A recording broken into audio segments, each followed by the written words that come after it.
Halo, Assalamualaikum warahmatullahi wabarakatuh. Salam sejahtera bagi kita semua. Semoga pada hari ini kita mendapat rahmatnya. Amin. Kali ini saya ingin bicara tentang dunia perkebunan dan perikanan, yang mana saya ingin menginspirasi para kaum milenial. Barangkali video ini akan bermanfaat bagi Anda semua. Sebelumnya mohon izin saya perkenalkan nama channel ini, yaitu Kelua Hintalo Channel. Kenapa saya beri nama seperti itu? Karena kata-kata Hintalo itu ikonnya orang Kelua. Jadi kalau orang Kelua menyebut kata Hintalo, orang tidak perlu lagi nanya berasal dari mana orang itu, pasti dari Kelua, karena ada intonasi perkataan Hintalo kata orang Kelua, itu ciri khas orang Kelua. Jadi sekilas tentang channel ini. Kembali pada dunia perkebunan, di mana saya saat ini sekarang berada di rumah jamur. Ini jamur, nah, samping saya coba-coba ingin menginspirasi pada kaum milenial. Barangkali setelah melihat video saya ini ada tergetak hati ingin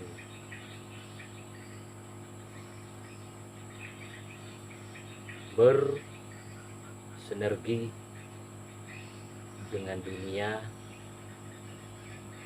perkebunan. Juga saya kasih tahu bahwa di samping saya ini ada kolam juga. Kolam ikan ini saya sorotkan sedikit. Nah, ini kolam ikan. Nah, di mana saya mengkombinasi antara jamur dan kolam ikan. Kali ini saya cuma membahas hanya garis-garis besarnya saja, tidak secara spesifik. Barangkali nanti kalau memang channel ini banyak yang mendukung, terutama untuk subscribe-nya, saya akan buatkan tutorial bagaimana cara menanam jamur dan bagaimana cara untuk memelihara ikan dalam kapasitas jumlah yang padat. Pertama-tama saya ingin bahas tentang tumbuhan jamur dulu. Ini adalah jamur tiram, yang mana jamur ini bisa hidup, bisa tumbuh apabila suasana dalam ruangan itu kondisinya lembab. Itu. Jadi akal-akalan saya mencoba merekayasa, mengkombinasikan antara kolam ikan dan tumbuhan jamur. Adapun latar belakang kenapa saya mesti mengembangkan jamur ini, yang dimana di tempat kami, khususnya Kabupaten Tabalong, ini sangat berlimpah bahan baku dari jamur ini, terutama serbuk kayu, dan itu adalah merupakan sebuah limbah penggergajian dari orang-orang yang memang membuka tempat untuk meracik kayu. Terinspirasi dari limbah itu, saya mencoba membuat sebuah gagasan untuk pemanfaatan limbah, yaitu dalam bentuk media jamur. Nah, ini boleh lihat, ini hasilnya. Nah, dari hasil ini saya bisa memperkerjakan ibu-ibu di seputar lingkungan, seputar rumah saya. Ini punya manfaat juga. Adapun syarat tumbuhnya jamur ini, yang mana kita manipulasi habitat jamur yang tumbuh di hutan, kemudian coba kita praktikkan bisa tidak, artinya untuk kita kembangkan untuk bisa menjadi nilai-nilai rupiah. Ya ternyata selama udah bergelut kurang lebih 2 tahun, kita mencoba mempelajari sambil mencari referensi dari media sosial juga. Ya ternyata alhamdulillah jamur di tempat kita yang artinya cuaca panas pun bisa kita hidupkan. Jadi itu sekedar ini, sekedar berbagi ilmu, mudah-mudahan bermanfaat bagi Anda semua. Adapun pangsa pasar untuk jamur saat ini, terus terang saya kewalahan. Hanya untuk bisa menyuplai untuk daerah Keluak pun rasanya masih kurang. Tiap pagi para tengkolak, saya nggak perlu repot-repot harus ke pasar, mereka datang sendiri.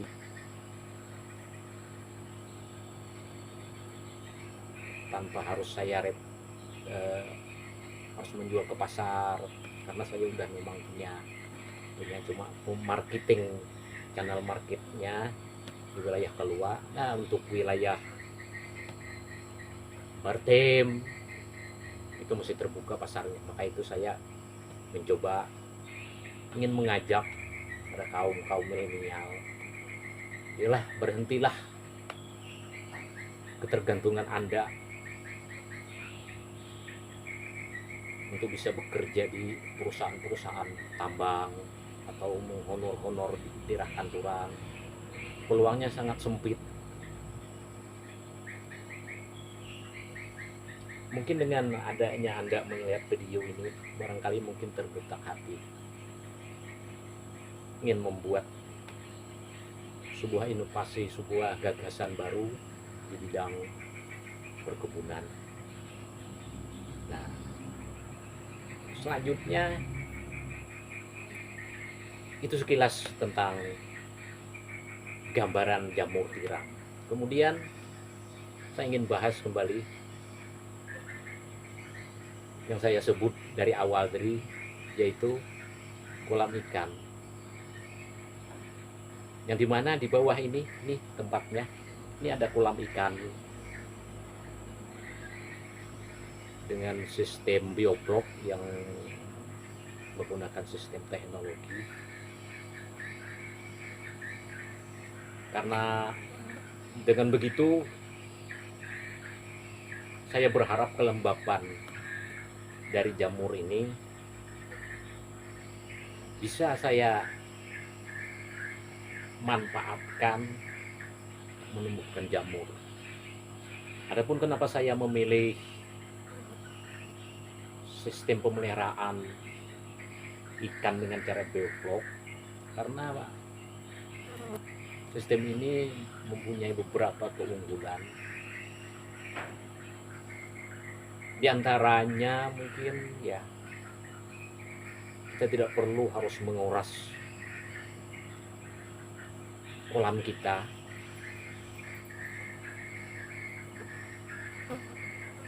Limbah daripada ikan pun nantinya setelah diproses oleh bakteri, karena di dalam kolam ini, dalam kolam ikan kita ini, di sini ada juga kita tanam 2 makhluk hidup, diantaranya ikan dan bakteri. Nah ini kita sambil kasih makan ikan, ini kan paten.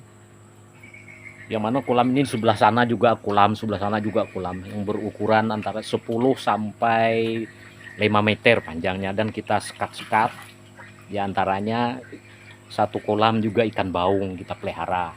Yang kolam ini kebetulan ikan paten, udah 2 bulan setengah. Yang di sebelah lagi itu ada ikan nila. Ya semuanya berjalan dengan lancar dan seperti apa yang saya kehendaki, alhamdulillah. Nah,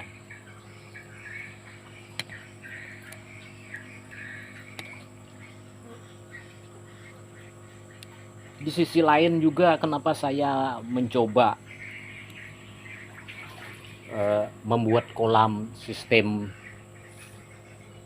bioblok ini, karena saya rasa prihatin melihat sudah anak-anak sungai ataupun di sungai induk sudah tidak memungkinkan lagi masyarakat keluar khususnya untuk memelihara ikan. Karena apa? Karena memang udah kontaminasi air, ada limbah-limbah dari perusahaan, udah tidak memungkinkan lagi masyarakat untuk memelihara ikan di sungai-sungai anak gitu. Nah, jadi solusinya dengan cara seperti ini kita bisa memelihara ikan dengan memanfaatkan walaupun lahan sempit. Ini posisi saya ini lagi berada di teras belakang rumah ya. Nah, ini ada kolam ikan, ini jamur saya, bisa lihat. Nah ini ya, tiap pagi saya mesti melayani para tengkolak-tengkolak mengambil jamur. Tiap pagi harus 10 kilo. Kalau kita kalikan 30.000 ada 300.000 ya. Penghasilan untuk 300.000 buat orang yang tinggal di desa rasanya lebih dari cukup. Dan ikan ini juga nanti kita fungsikan sebagai tabungan. Nah, suatu saat 8 bulan yang akan datang mungkin bobot ikannya akan mencapai 1 kilogram.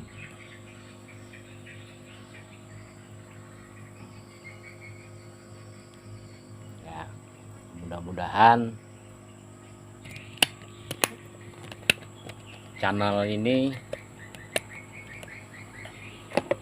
punya manfaat bagi kita semua agar bisa channel ini berkembang. Mohon dibantu dengan subscribe.